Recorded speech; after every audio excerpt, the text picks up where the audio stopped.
另外來關心的是，昨下晡呢，新竹外海是發生一樁火燒船的意外，海巡是出動4隻巡防艇趕去救人，加在這船長甲3個船員呢，攏已經去互邊仔的船甲救起來。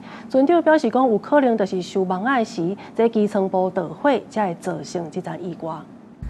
海面上高高的烏煙直直慶祝關，那像有漁船導火，狀況真危急。8月23下晡4點外，海巡署第3巡防區接到船長的通報，講漁船佇新竹西南邊差不多5.5海里的海域導火，遂出動巡防艇趕去救援。